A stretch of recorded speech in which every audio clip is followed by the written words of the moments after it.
Thanks for joining me, Freddie Coleman, Solo on Freddie and Fitzsimmons on ESPN Radio, the ESPN app, and Sirius XM Channel 80, presented by Progressive Insurance. Anytime a guest stops by to hang out with us, they're here thanks to the Goodyear Hotline. Love talking all things hoops with my man Brandon Scoop B. Robinson, catching part of Bally Sports. Does a great job covering the NBA. He knows the stuff about basketball. And also hit him on Twitter. He is a great follow on Twitter at Scoop B. He is here on Freddie Fitzsimmons. Scoop, when I say Ben Simmons of the Philadelphia 76ers, what is your answer? Maybe a Portland Trailblazer, Denver Nugget, or may end up staying in Philly one more year. A lot going on there. A lot of people on Twitter are coming for his head, and rightly so. But here's the thing. When you look at Ben Simmons, I see a taller Jason Kidd who has issues with his jumper. And if you look at Jason Kidd's blueprint, he won a championship in 2011 with Dallas. And hopefully for Ben Simmons, that's what happens with him. The one thing that people have said that Doc Rivers needs to help him, other teammates need to help him, even Doc Rivers, who called him out last night and backtracked from that today, Brandon. He said that we have a plan for him. I'm a firm believer, because you brought up Jason Kidd. Jason Kidd was able to help himself. Ben Simmons is going to have to do the same thing and help himself not have these moments again. But how much do you believe that he wants to have the wherewithal to do that, to be better than what we saw in this series, especially going 0 for the fourth quarter against the Atlanta Hawks in the whole series? Well, you and I both know the state of Pennsylvania well. You coming from Mansfield and me going to undergraduate at Eastern University. Philadelphia area keeps you accountable. And that being said, you and I don't really have to say too much because, like I said, Twitter fans and even Joel Embiid and other, teammates have kind of drew a line in the sand in that regard. I believe that with Ben Simmons, a lot has gone on in the past year. I mean, I'll tell you, when you look at even at the draft last year, there was dialogue about him potentially being a Golden State Warrior. There was dialogue about the Minnesota Timberwolves. There was dialogue about, the James Harden, Houston Rockets whole dichotomy where, he could have gotten traded to Houston, and Philly has stuck with him so far. Elton Brand has told me repeatedly that he wants to see this city win a championship. He wants to be part of that blueprint. Daryl Morey, coming in as team president. I think ultimately it comes down to understanding your product on the floor, but also it comes to a point where you got to figure out what your go-to move is. Like, so for example, you look at LeBron James in his first stint with the Cleveland Cavaliers. He's different between his first time in Cleveland and between that Miami and then, his second stint in Cleveland. And I feel like when LeBron went to Miami, his level of scoring and his level of, playing alongside Dwayne Wade, Chris Bosh, Eric Spoelstra, and more, kind of warped its magic. And I remember having a conversation with Brett Brown, former Sixers coach, and he told me that he enjoyed watching him, Ben Simmons, particularly in the pick and roll situation.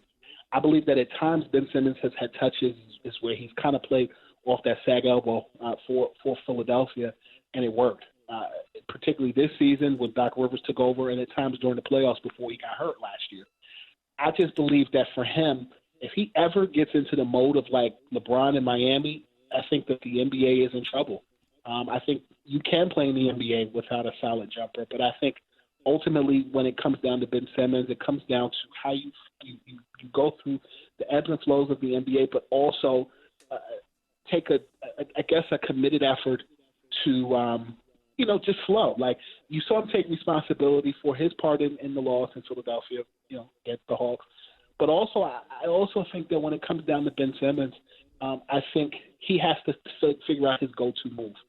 If the jumper is not his thing, is it cutting to the basket?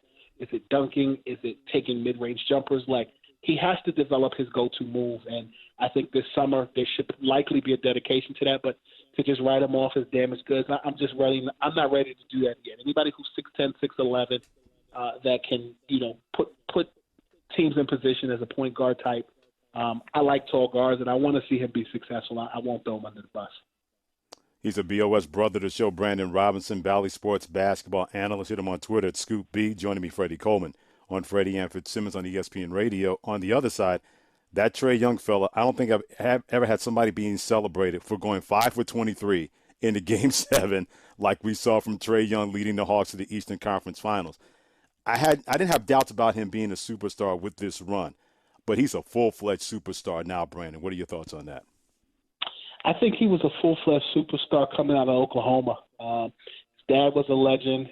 He's a legend. And I think what gets lost in translation oftentimes is this. Number one, the Atlanta Hawks were the bottom of the barrel in the standings in the National Basketball Association when Lloyd Pierce was relieved of his duties. Nate McMillan took over.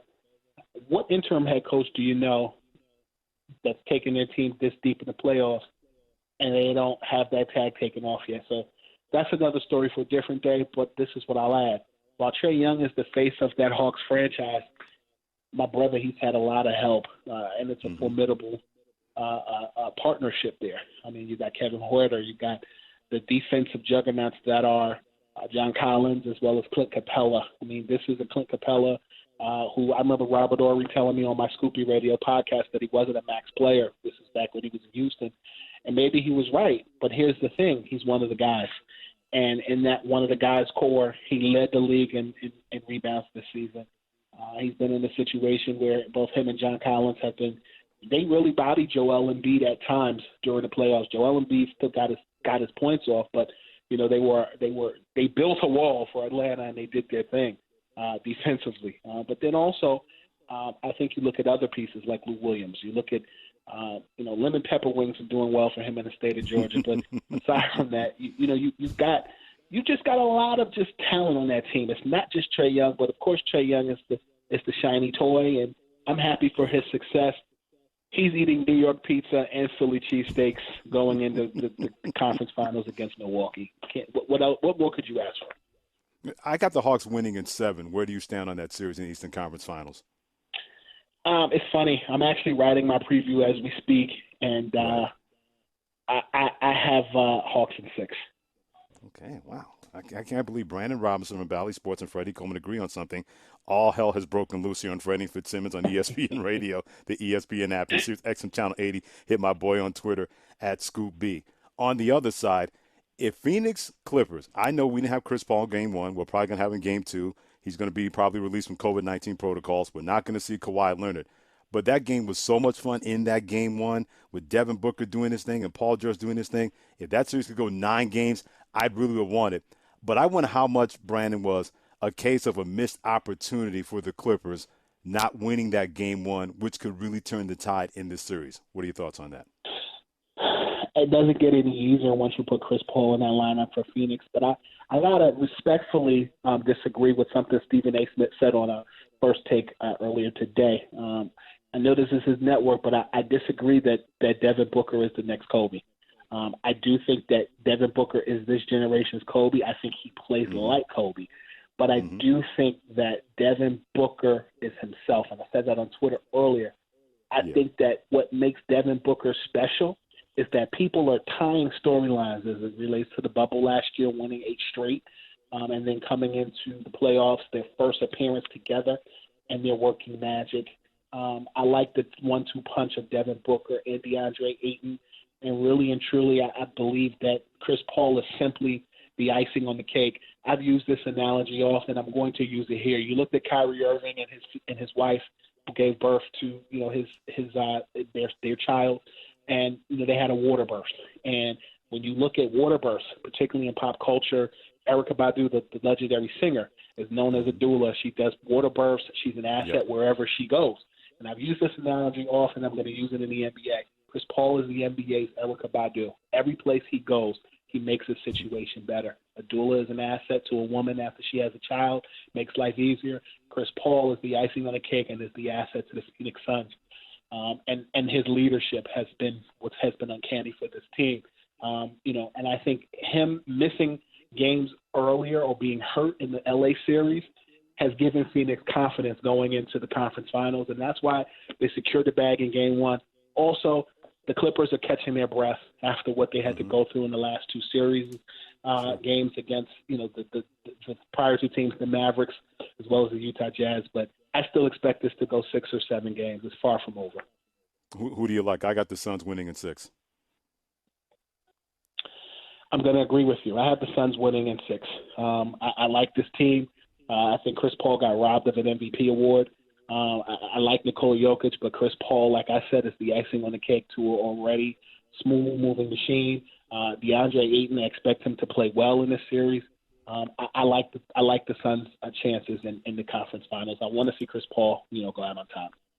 It's always a good cake when the chef known as Brandon Robinson from Bally Sports, as basketball analyst that he is, always puts the icing on it. He's got all the great ingredients in it. If you want a chance to have more of these ingredients, hit him on Twitter. He's a great follow, Scoop B. Always a pleasure bringing my BOS brother to the show to talk NBA here on Freddie and Fitzsimmons. Brandon, keep up the great work, my friend. Enjoy the conference finals and take care and be blessed.